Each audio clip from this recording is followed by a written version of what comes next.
Asia markets are mixed as investors react to data from China. The U.S. has finalized tariff cuts on Chinese imports aiming to protect America's industries. And we will look at agriculture in Africa amid poor government support and lack of funding. Hello, I'm Efnan Han with the latest business and finance news here on TRT World.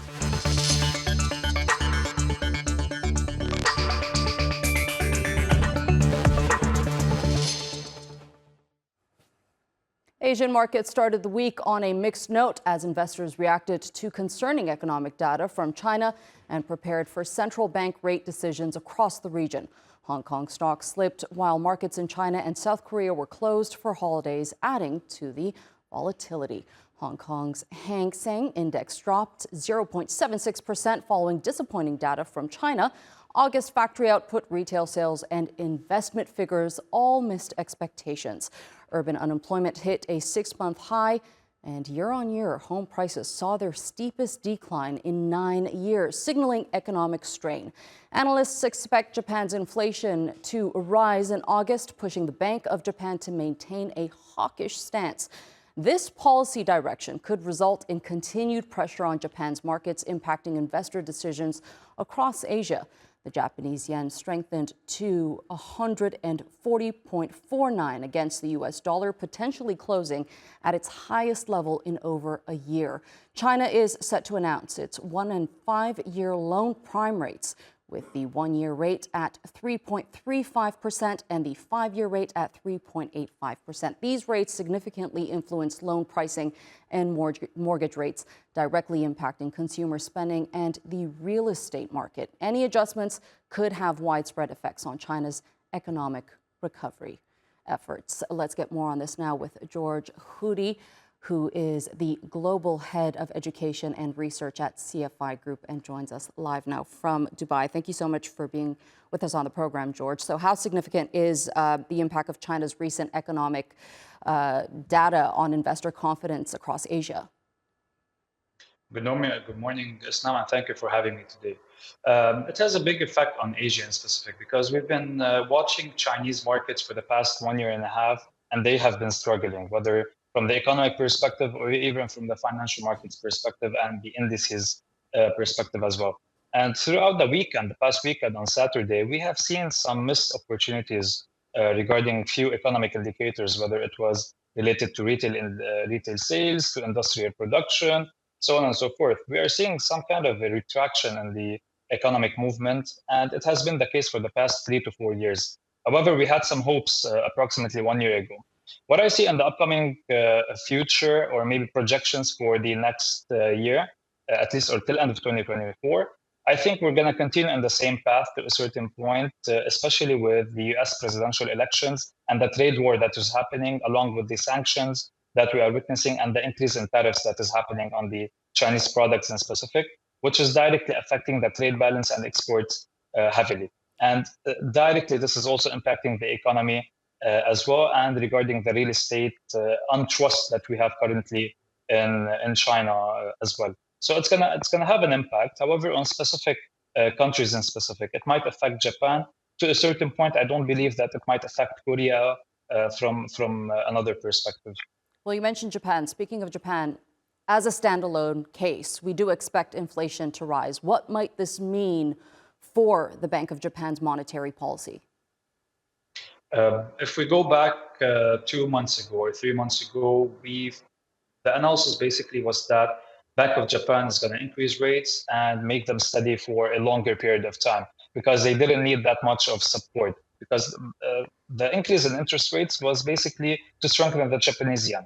However, now given that we have drops in the US dollar that has strengthened the Japanese yen from another perspective and led to drops in USD Japanese yen pair, basically, they don't have a reason to increase rates except to fight inflation, which, as we have just mentioned, it might increase gradually to 2.8% or even more in the upcoming readings. If this was the case, I believe some of the members in the Bank of Japan will force to a certain point, or maybe will be more aggressive in the monetary policy, forcing UADA to a certain point to be also more aggressive and to increase rates at least maybe one time in 2024. Because the projections were that we might increase in the beginning of 2025, or in Q1 at least.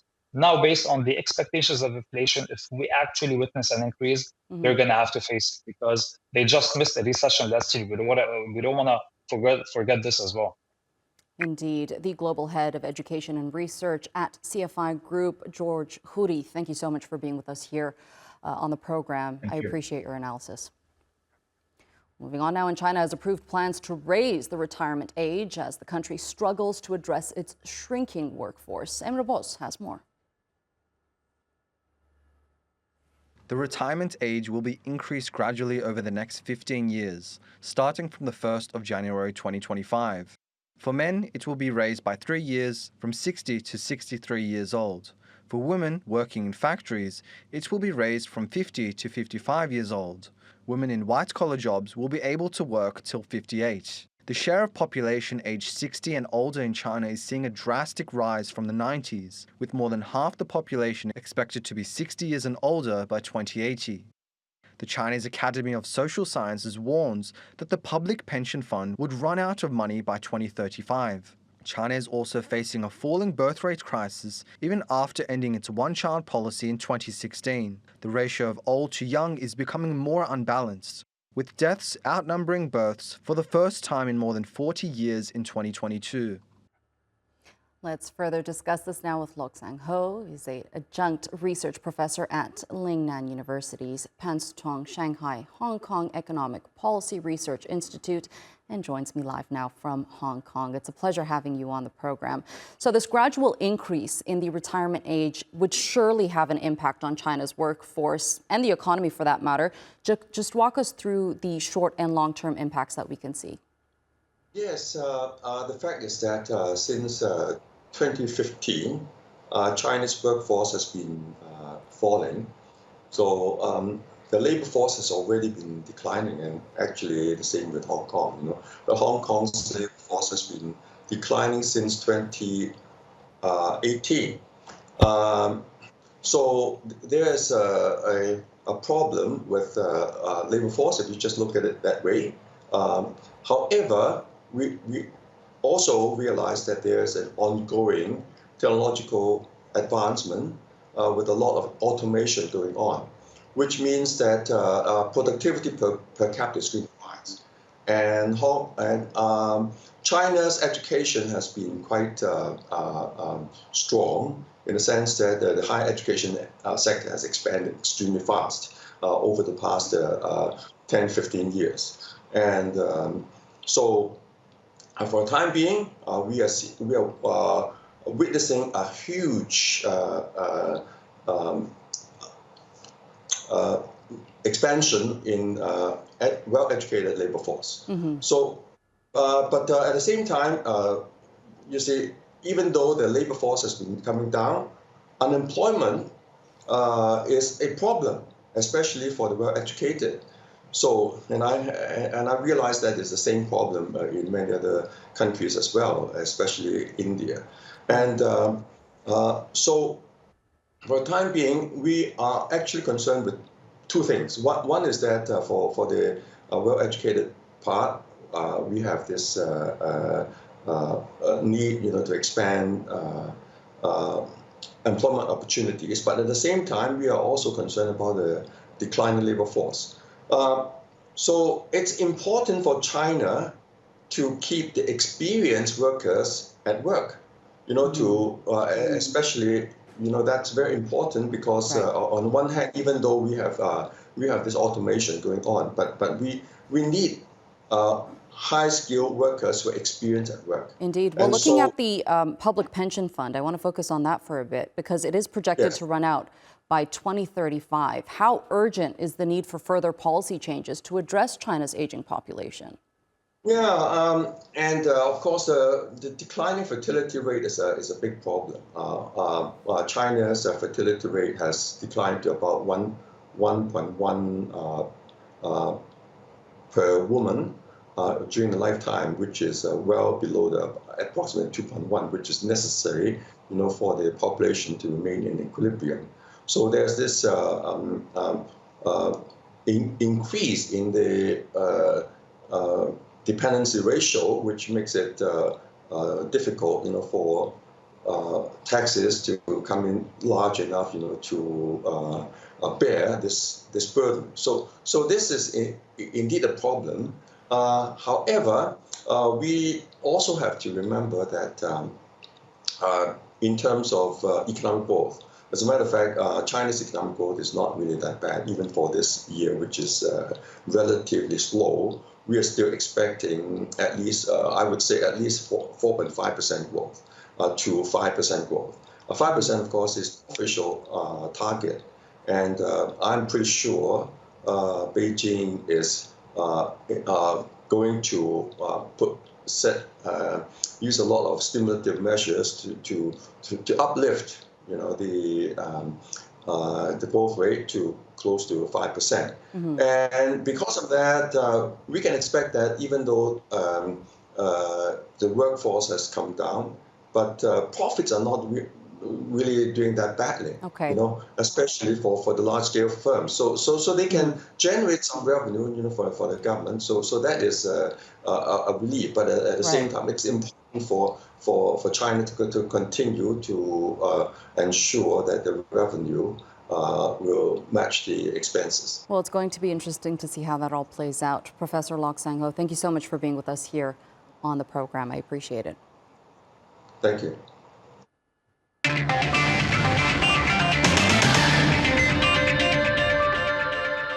It's now time to take a quick look at some other leading business news stories from around the world. Israel's inflation has surged to a 10-month high in August due to rising costs in fresh produce, housing, and travel. Consumer prices rose 3.6% year on year, marking the highest figure since the war on Gaza started.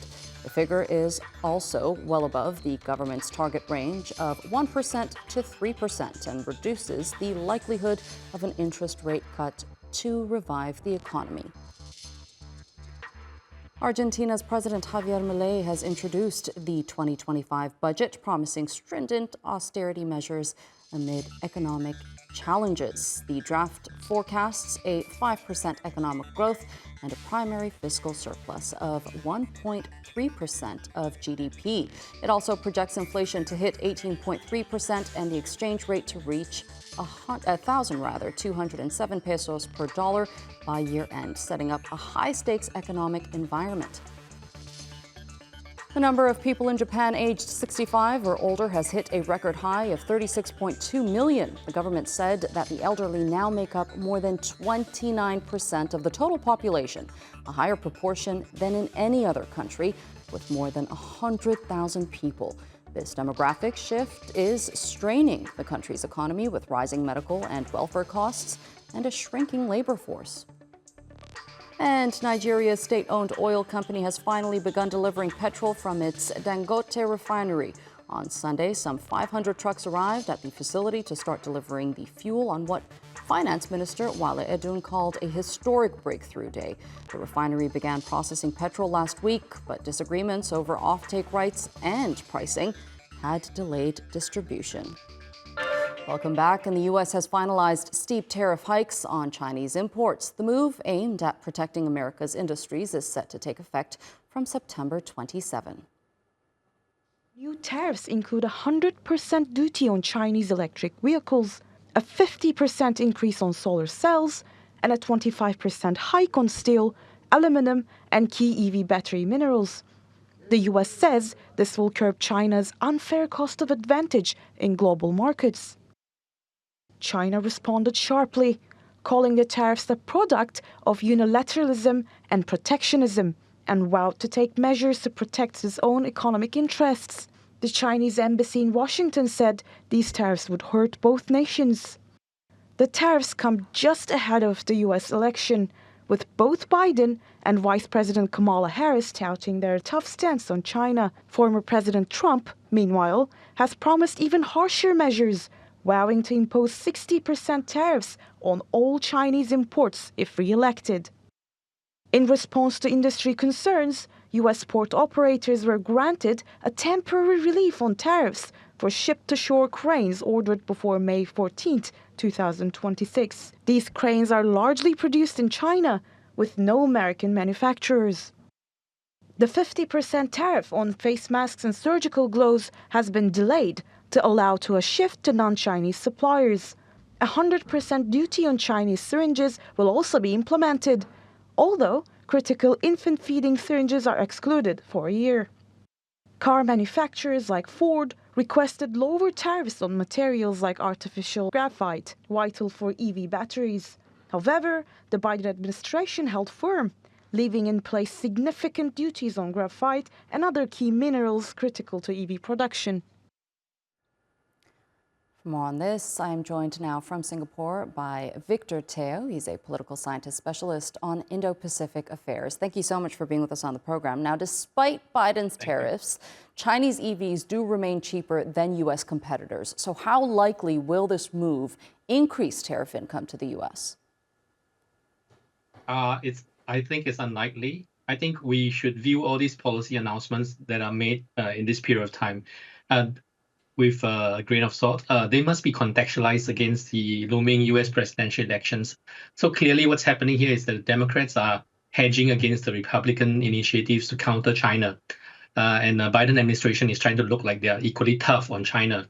So current tariffs on EVs from China is about 25%. But I think it's very important for everyone to know that Chinese brands or Chinese branded cars are largely absent from the United States. There are some companies that have made cars in China and are selling them in the US. For example, Polestar, Buick, Lincoln, and Volvo. They make some cars and some models in China and sell them. But this move is unlikely to increase the income to the US, since Chinese EV makers are not actually selling in the US market. So I think it's also very important for us to realize that this is the outcome of the US automotive makers' collective lobbying to prevent Chinese EV makers from entering the market, so that they can actually have the time to play catch up in EV technology. Currently, they are undertaking a large investment to make batteries and to do R&Ds to make their own EV vehicles. But currently, as things stand, I think the Chinese have a great head start in this industry. Right, and it would have an impact in one way or another on the economies of China and the U.S. But I think my question would be, how profound of an impact would it have? Ironically, I think not too much. And I'm confining my remarks to the EV industry because obviously these tariffs are across the board. They are levied on semiconductors. They are levied on strategic resources like graphites as well.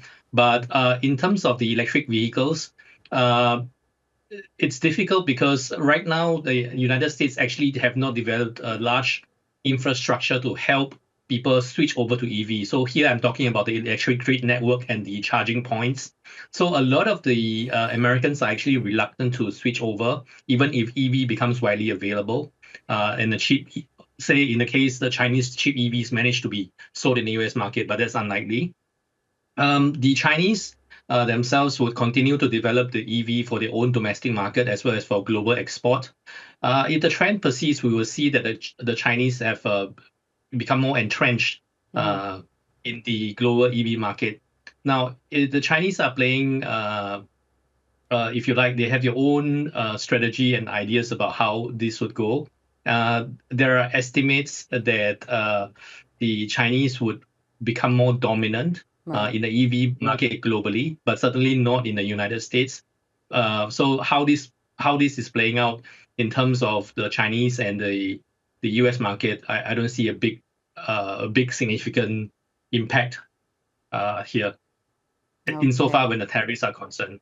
Okay, joining us live there from Singapore, Victor Teo. Thank you so much for joining us here on Tier 2 World. Thank you.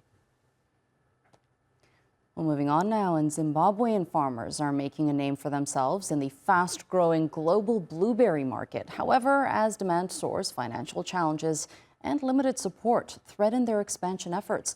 With millions of dollars worth of export annually, these farmers could be key players in the industry if barriers are addressed. Nicholas Morgan has more. Zimbabwean farmers are eyeing the global blueberry boom. But in spite of favourable climate conditions, they need a cash injection to increase their yields. If we get more funding, because we are talking to various possibilities, we get more funding, we want to double the area. Blueberry production doubled to 7,000 metric tons last year, boosting horticultural exports to over $100 million annually. We're on 570 hectares and our tonnage is around 5,000, 6,000 tons annually. So we will see growth in the blueberry sector coming off on the tonnage side, but we really need to take advantage and grow the hectareage and maintain our market share. The bulk of our crop actually goes to Asia. And when I say Asia, I should be saying Far East. It goes to Malaysia, Indonesia, Hong Kong, Cambodia. Those are the main markets at the moment. However, farmers struggle to secure financing. Banks remain cautious due to Zimbabwe's uncertain land tenure. Willard Zureva, who farms 12 hectares of blueberries, had to use personal savings to build his business after banks denied him funding. If funding is available, it is a massive growth opportunity. It costs $100,000 to grow just 1 hectare of blueberries. Zureva aims to export 120 metric tons this year, but needs $1.2 million to double his output. Without long-term finance, plans to expand the blueberry sector to 1,500 hectares by 2030 will be difficult to achieve. Nicholas Morgan, TRT World. Let's now cross to Maputo and speak with Vitumbiko Chinoko, who works for the African Agricultural Technology Foundation. Thank you so much for being with us on the program. So there's this reluctance of banks to finance agriculture in some African countries. What impact would this have on the economic growth potential in the global market? Thank you for having me. When you look at African agriculture, you notice that technology engagement in technology integration would greatly improve production, which would raise a lot of incomes for African countries. And technology is very critical. And at the background of those technologies would be the injection of financing. And we've seen how technologies have improved production in different parts of the world.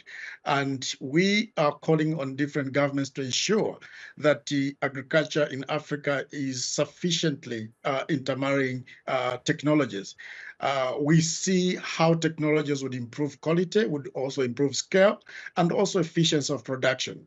You just need to compare how Africa is comparing with other countries and other regions such as the Latin America and Southeast Asia, where we've noted growing production. We've also noted consistent production, but also agriculture systems that are full of value addition. And all that comes against the background of financial injection, but more importantly, that has also come through in technology integration in the production systems. Right, so technological integration is key, but what other steps can the government take to provide support to small-scale farmers? Yeah, I think one of the things that has been critical is for governments to provide access to credit so that we can allow mass production. And the example from Zimbabwe is very critical to that effect, where lack of financing has really undercut production. It would also be important for government to look for other ways of how we can subsidize farmers so that we allow this mass production. The market is there in different parts of the world for blueberries and cocoa, but the lack of financing would be critical, and their subsidies would come in to really help farmers in that respect. But also, most importantly, would be also to ensure that African agriculture production systems are properly certified. And I think we've seen, for example, certification through fair trade, a rainforest certification. All those would require that government comes in and support African farmers.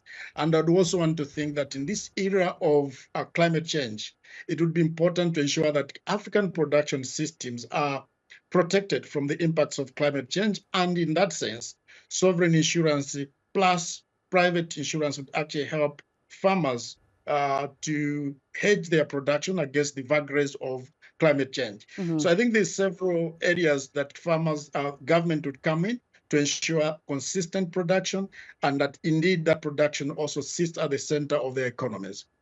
All right, Vitumbiko Chinoko, thank you so much for your time and for joining us here on TRT World. I appreciate it. Thank you very much.